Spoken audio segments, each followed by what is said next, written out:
Movie শুরু হয় loss অ্যাঞ্জেলের পটভূমিতে। সেখানে আমাদের পরিচয় হয় গল্পের প্রধান ক্যারেক্টার হারিম ও তার অ্যাসিস্ট্যান্ট বঙ্গেলের সাথে। তারা দুজন ওঝা। মৃত আত্মাদের তাড়ানো তাদের পেশা। তাদের ডেকেছে অত্যন্ত ধনবান ও প্রভাবশালী পার্ক ইয়ং-গ্যাং। তারা একটি হসপিটালে এসে পৌঁছায়। সেখানে একটি বাচ্চা ছেলে ছিল। সে যখনই জেগে থাকে তখনই কান্না করে। ডাক্তাররা তার কোনো রোগ ধরতে পারেনি। এই কারণে তাদের এখানে ডাকা হয়েছে। হারিম বুঝতে পারে শিশুটির শরীরে কবরের বাতাস হয়েছে, অর্থাৎ তার কোনো পূর্বপুরুষের আত্মা তাকে বিরক্ত করছে। হসপিটাল থেকে তারা পার্কের সাথে দেখা করতে যায়। পার্ক তাদের জানায় বাড়ির সবাই অদ্ভুত সব স্বপ্ন দেখে। তার ভাই এই স্বপ্নের কারণে পাগল হয়ে মারা গেছে। এখন তার বাচ্চার সাথেও এমনটাই ঘটছে। হারিম পার্ককে জানায় তাদের কোনো পূর্বপুরুষের কারণে এমনটা ঘটছে।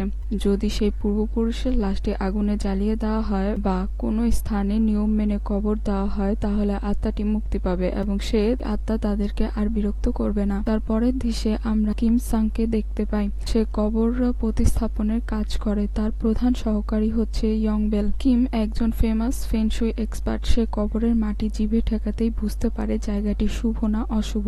তারা রাতে রেস্টুরেন্টে বসে ডিনার করছিল। তখন বঙ্গিল ও হারিম কোরিয়াতে আসে তাদের সাথে দেখা করতে। হারিম পার্কের ব্যাপারে তাদের সব খুলে বলে এবং এ সময় পার্ক কোরিয়ায় চলে আসে। এর পরের দৃশ্যে আমরা দেখি পার্ক তাদের নিয়ে রওনা দেয় গাঙ্গুন শহরের দিকে। কবরের কাছে পৌঁছালে সবাই অবাক হয়ে যায়, কারণ জায়গাটি ছিল জাপান এবং কোরিয়ার বর্ডারের কাছাকাছি পাহাড়ের পরিত্যক্ত জঙ্গলে। এরপর তারা সামনে এগিয়ে যায়। কিম লক্ষ্য করে অনেকগুলো শেয়াল একটি গাছের নিচে দাঁড়িয়ে আছে। তা কোনো শুভ লক্ষণ ছিল না। অবশেষে তারা কবরের কাছে এসে পৌঁছায়। কিম সবকিছু পর্যবেক্ষণ করতে থাকে, কিন্তু কবরের ফলকে সে কারো নাম খুঁজে পায় না। তিনি এ বিষয়ে পার্ককে জিজ্ঞাসা করে। পার্ক জানায় তার দাদা অনেক ধনী ব্যক্তি ছিলেন আর সে সময় ধনী ব্যক্তিদের অনেক মূল্যবান জিনিস দিয়ে কবর দেওয়া হতো। সেই সব জিনিস ও লাশ কবর থেকে চুরি যাওয়ার সম্ভাবনা থাকতো। এই সমস্যা থেকে মুক্তি পাওয়ার জন্য তারা কিসুনে নামে একজন সন্ন্যাসীর কাছে যায়। তিনি এই পাহাড়ে ওপর কবর দিতে বলেন, যাতে চোরেরা এই কবরের সন্ধান না পায়। কিন্তু কিম এই কথা শুনে একটু সন্দেহ প্রকাশ করে, কারণ এই নামের কোনো মকের কথা তিনি শোনেননি। কিম কবরের মাটি পরীক্ষা করে দেখেন, তিনি অদ্ভুত কিছু লক্ষ্য করেন। তাই সে কাজ করবেন না বলে সেখান থেকে চলে যান। গাড়িতে তিনি তাদের জানান, আমি 40 বছর ধরে কবর প্রতিস্থাপনের কাজ করছি, কিন্তু কখনোই এরকম ভয়ঙ্কর কবর দেখিনি। এই কবরে কোনো শক্তিশালী আত্মার বাস রয়েছে।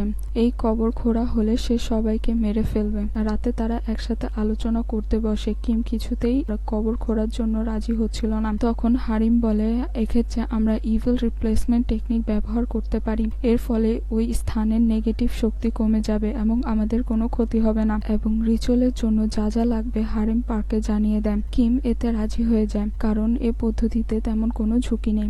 পরের দিন তারা তাদের কাজ শুরু করে। সেখানে পার্কের পিসিও এসেছিল।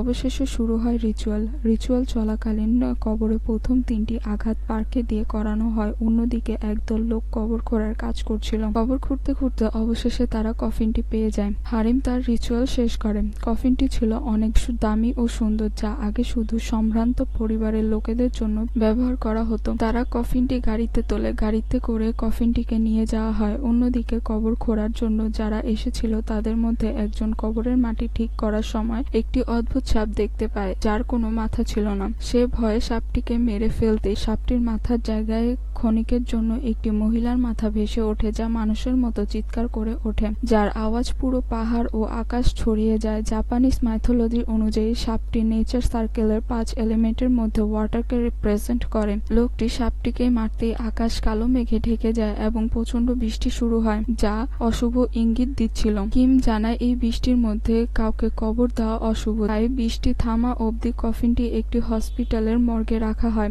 হসপিটালের কেয়ারটেকার কফিনের কারুকাজ দেখে লোভে পড়ে যায়।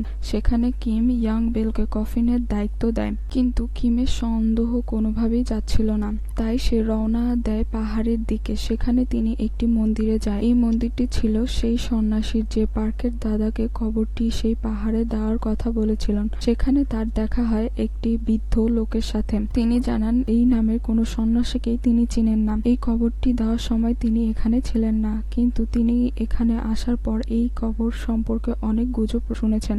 নর্থ কোরিয়ার সবচেয়ে ধনী ব্যক্তির কবর ছিল ওটা, যেখানে গুপ্তধন লুকানো আছে। এই কারণে কবরের ওপর চোরেদের উপদ্রব বেড়ে যায়। অনেক চোর সেই কবরের কাছে গেলে তারা কেউ কখনো আর ফিরে আসেনি, এবং সেই চোরেদের কবর খোঁড়ার অস্ত্র এখনো তার টেম্পলে রয়েছে। অন্যদিকে ইয়ং বেল একটি রেস্টুরেন্টে খাবার খেতে যায়। কফিনটির কাছে কেউ ছিল না। তখন হসপিটালের কেয়ারটেকার কফিনটি খোলা শুরু করে। সে ভেবেছিল কফিনটির ভেতর অনেক মূল্যবান কিছু রয়েছে। হঠাৎ করে সেখানে হারিম ও বঙ্গেল চলে আসে। তারপরও লোকটি কফিনটি খুলে ফেলে। কফিনটির ভেতর থেকে পার্কের দাদার আত্মা বের হয়ে আসে। কিম দ্রুত সেখানে আসে। হারিম জানায় কফিনের আত্মাটি বের হয়ে গেছে। সিন শিফট হয়। সেখানে আমরা পার্কের বাবাকে দেখতে পাই। তিনি জানালার সামনে বসেছিলেন। জানালার বাইরে থেকে কথা বলে ওঠে তার বাবা, অর্থাৎ কফিন থেকে বের হয়ে আসা আত্মাটি। তার বাবা তাকে জানলাটি খুলে দিতে বলে। তার বাবার কণ্ঠ শুনে সে জানলাটি খুলে দেয়। বাইরে থেকে আত্মাটি ভিতরে আসে এবং পার্কের বাবাকে হত্যা করে। অন্যদিকে হারিম কিমকে পাঠায় পার্কের কাছে। যেহেতু আত্মাটি মুক্ত, তাই সে এক এক করে তার সব বংশধরদের হত্যা করবে। তারপর হাওলিন একটি রিচুয়াল করে যাতে আত্মাটিকে আবার আটকানো যায়। সে মন্ত্র পড়া শুরু করে। আত্মাটি বঙ্গিলের ওপর ভর করে। হারিম তাকে জিজ্ঞাসা করে, তুমি কি চাও? তখন আত্মাটি বলে, আমাকে কবর দেওয়া হয়েছিল একটি অভিশপ্ত জায়গায়, যেখানে এত বছর আমি অনেক কষ্টে ছিলাম, যার জন্য সম্পূর্ণ দায়ী আমার সন্তানেরা। এজন্য আমি আমার সন্তান ও নাতিদের আমার সাথে নিয়ে যেতে এসেছি। হঠাৎ করে আত্মাটি বঙ্গিলের শরীর থেকে চলে যায়। অপরদিকে পার্কের ফোনে কল আসে। ফোনের অপর পাশে ছিল কিম। বলছিল জানলাটি খুলতে। তখনই আসল কিম দরজা নক করা শুরু করে, কিন্তু পার্ক বুঝতে পারছিল না আসল কিম কে। সে জানলাটি খুলে দেয়, ফলে আত্মাটি ভেতরে চলে আসে। অন্যদিকে কিম ম্যানেজারের সাহায্যে দরজাটি খুলে ভেতরে আসে। সে দেখতে পায় পার্ক দাঁড়িয়ে আছে। সে সম্পূর্ণ পজেসড হয়ে গেছে।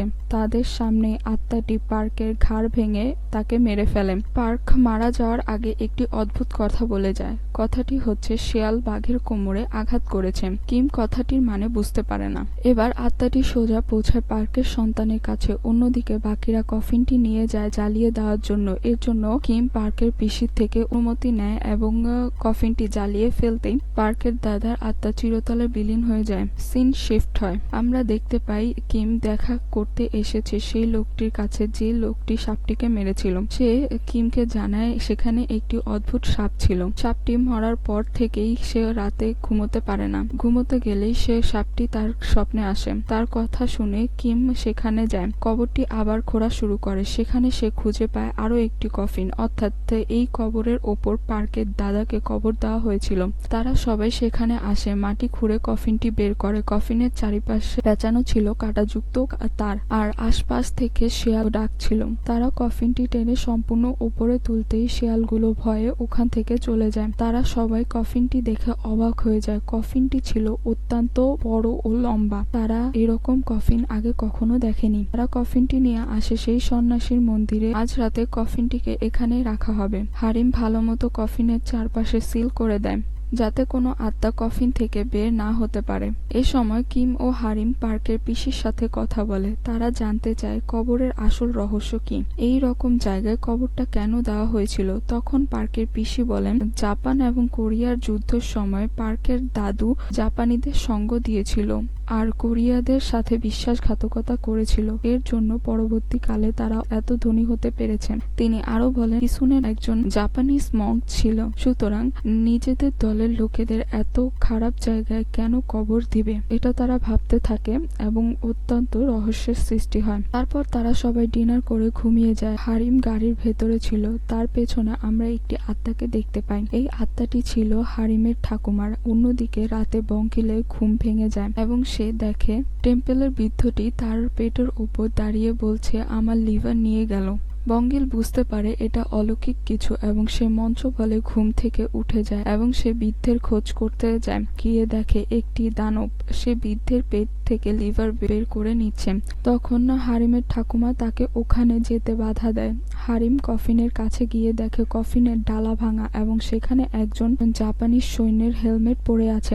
ঠিক তখনই সেই দানবটি এখানে এসে পড়ে। সে হারিমকে অ্যাটাক করতে গেলে বঙ্গিল তাকে বাঁচাতে আসে এবং দানবটিকে আঘাত করে, কিন্তু কোনো কাজ হয় না। দানবটি বঙ্গিলের পেটে হাত ঢুকিয়ে দেয় এবং দানবটি হারিমকে অ্যাটাক করতে যায়, কিন্তু তখনই সে দেখতে পায় হারিমের পেছনে একটি টেম্পল রয়েছে, যা দেখা মাত্রই দানবটি আগুনের গোলা হয়ে সেখান থেকে চলে যায়। হারিম সঙ্গে সঙ্গে বঙ্গিলকে হসপিটালে নিয়ে যায়, কিন্তু তার অবস্থা খুব ক্রিটিক্যাল ছিল। তখন কিম অনুতপ্ত অনুভব করে, কারণ তার জন্যই এইসব শুরু হয়েছে, তাই তাকেই সবকিছু ঠিক করতে হবে। হসপিটাল থেকে কিম চলে আসে সেই টেম্পলে। তার সেই বৃদ্ধ লোকের কথা মনে পড়ে। সে তাকে বলেছিল সেই কবর চোরদের কথা ও তার অস্ত্রপাতির কথা।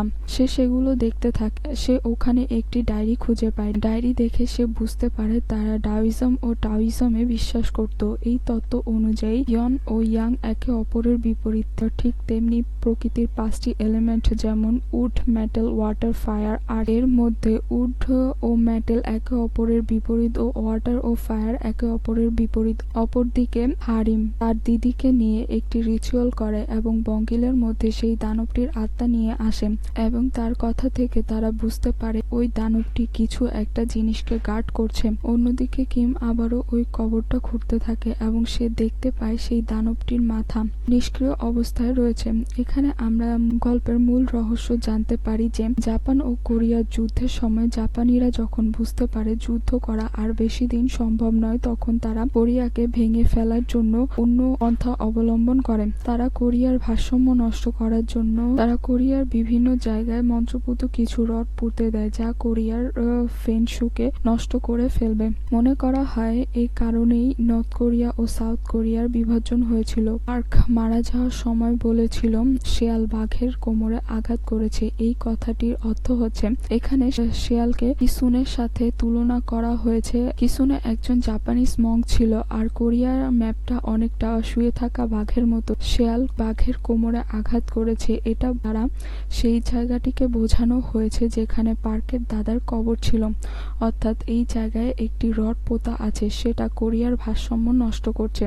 সেই কবর চোরেরা আসলে কবর চোর ছিল না, তারা ছিল কোরিয়ার দেশপ্রেমী কিছু লোক। তারা সব জায়গা থেকে মন্ত্রপুত রড খুঁজে ধ্বংস করছিল, কিন্তু একটা রড তারা খুঁজে পায়নি, সেটা এখনো রয়ে গেছে।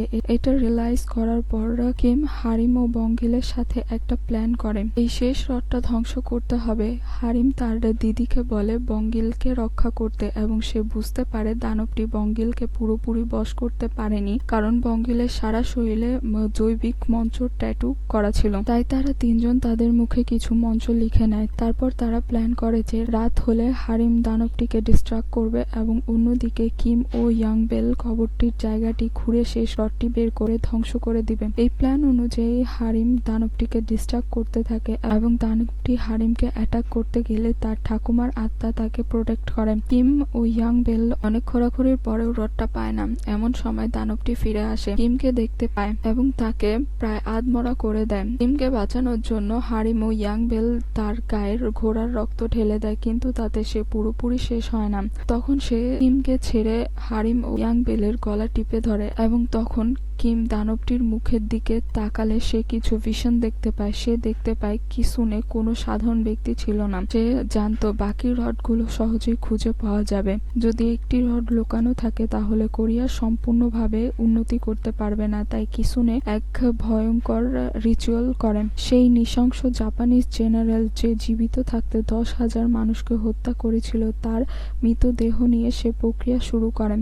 সে তাকে দানবে রূপান্তরিত করে এবং কিসুনে জাপানিজ জেনারেলের রক্তে রাঙানো তলোয়ারটি আগুনে পুড়িয়ে দানবের শরীরের ভেতর ঢুকিয়ে দেয় এবং সেই দেহ লম্বালম্বি ভাবে কবর দেওয়া হয়। অর্থাৎ শেষ রডটা দানবটি নিজেই, আলাদা কোনো রড ছিল না, এবং তার উপর পার্কের দাদার কবর দেওয়া হয়, কারণ সে ছিল একজন কোরিয়ান সৈন্য। সুতরাং কেউ সন্দেহ করবে না যে এখানে কোনো রড আছে। তার জন্য এখানে পার্কের দাদার কবর দেওয়া হয়। এবং কিম বোঝে দানবটির এলিমেন্ট হলো ফায়ার এবং মেটাল, যা উড এবং ওয়াটার থেকে বিপরীত ছিল। তাই কিম নিজের রক্তে ভেজা কাঠের তরোয়ালটি দিয়ে দানবটিকে অ্যাটাক করে, ফলে দানবটি মারা যায়। সাথে সাথে বঙ্গিলের পজিশন কেটে যায়। এবং তারা তাদের স্বাভাবিক জীবনে ফিরে আসে। মুভিটি শেষ হয় কিমের মেয়ের বিয়ের অনুষ্ঠান দিয়ে।